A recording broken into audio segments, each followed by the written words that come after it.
महालक्ष्मी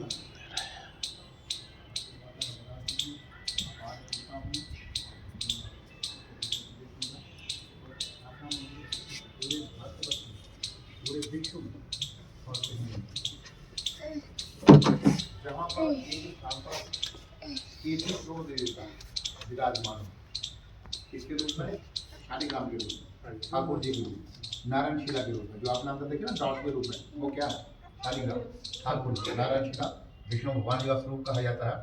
वो पूरे मंदिर के मिला के 33 करोड़ दे देता है। ये प्रतिमा कितनी है? मूर्तियाँ, प्रतिबिंब, जिनको विग्रह भी कहते हैं, ये कितनी है इस मंदिर में? 372 प्रतिमा, 372 प्रतिमा। और 372 प्रतिमा वो कौन कौन सी है? रामायण और महाभारत में जिन्होंने आपने आगे देखा होगा ना, रामायण और महाभारत में जिन्होंने व्याख्या करने वाले उनकी प्रतिमा इस मंदिर में विराजमान है। जितने भी ऋषि हुए, तपस्वी हुए, उनकी प्रतिमा इस मंदिर में विराजमान है। और विष्णु भगवान जी के जितने भी अंश अवतार हुए उनकी प्रतिमा इस मंदिर में विराजमान है। और विष्णु भगवान जी के जितने भी अवतार हुए हैं उनकी प्रतिमा इस मंदिर में विराजमान है।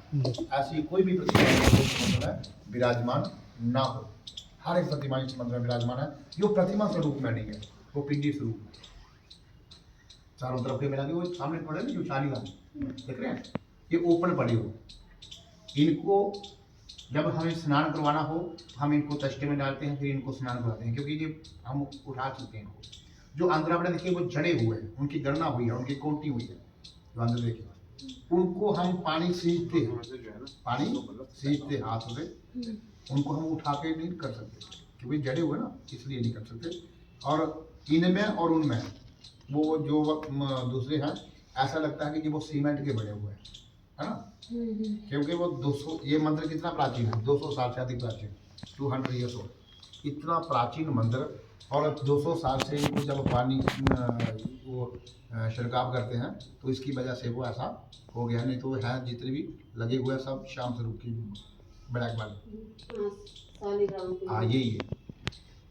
इनमें और उनमें ऐसा लगता है कि ये सीमेंट के बने हुए हैं और वो दूसरे शालिग्राम हैं। जितने भी हैं सब के सब शालिग्राम, ठाकुर जी, नारायण शिला, विष्णु भगवान जी का स्वरूप। तो ऐसा मंदिर पूरे भारतवर्ष में और कहीं नहीं है।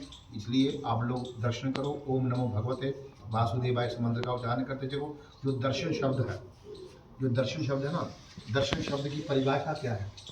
आप लोगों के सामने जो भी विग्रह आता है, जिस तरह से मैंने आपको महालक्ष्मी के दर्शन करवाए, इस तरह से जो भी विग्रह आपके सामने आए उसको निहारना। वो किस पर विराजमान है, उनका वाहन क्या है, उनके हाथ कितने हैं, उनके हाथों में कौन कौन सा अस्त्र शस्त्र है, और उनके सिर कितने हैं। ये जब इस तरह से आप प्रतिमा को निहारोगे, देखोगे बड़े प्रेम से, तो इनकी छवि आपके मन में बस जाएगी। तो जब आप जहाँ से अपने घर चले जाओगे ना, अपने घर, तो अपने घर में पहुँच के एकांत में बैठोगे तो माँ भगवती महालक्ष्मी को याद करोगे, तो अपनी आंखें बंद करोगे तो इनकी छवि आपकी आंखों के सामने आ जाएगी। आती कि नहीं आती?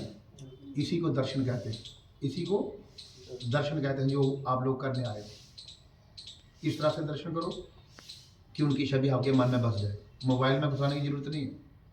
ये जो शरीर है ना, जब तक ये देह है,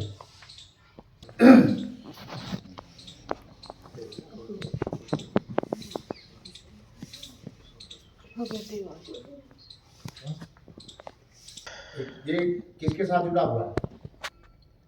सनातन के साथ। जो सनातन धर्म है उसके साथ जुड़ा हुआ है। और सनातन धर्म किसका है? हमारा है ना, हमारा है ना, बिल्कुल।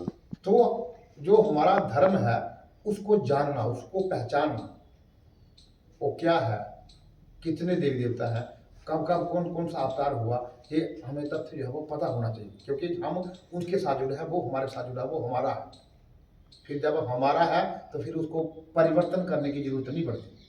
जब हमें अपने धर्म के बारे में पता हो, अवगत हो, तो हमें उसको छोड़ने की जरूरत नहीं पड़ती। इसलिए ये कहानियाँ, जो तथ्य जो है वो क्या करते हैं, हमें मजबूत बनाते हैं और हमारा उत्साह बढ़ाते हैं।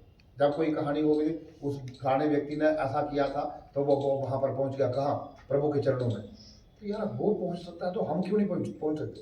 हम भी ऐसा करेंगे, भक्ति में उतरेंगे, नाम उच्चारण करेंगे, कीर्तन करेंगे, कीर्तन करेंगे और वहाँ तक हम भी पहुँचेंगे। एक उत्साह हो गया ना, ये कहानियाँ जो है वो प्रभु की कहानियाँ वो हमें उत्साह देती है, हमारी जो है वो दृढ़ निश्चयता वो बनाती है कि हाँ ये वो सके तो हम भी कर सकते हैं।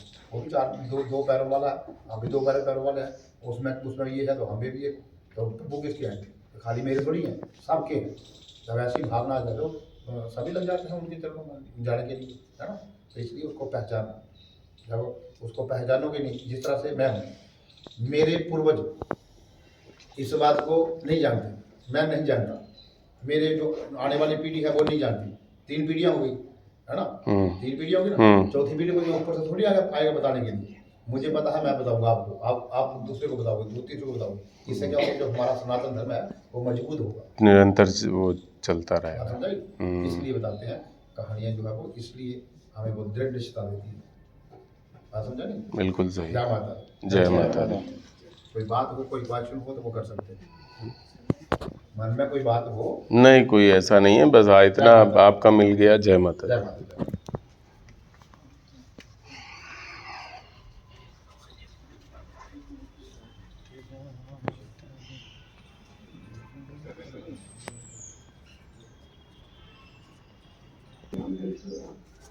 वाह, ये है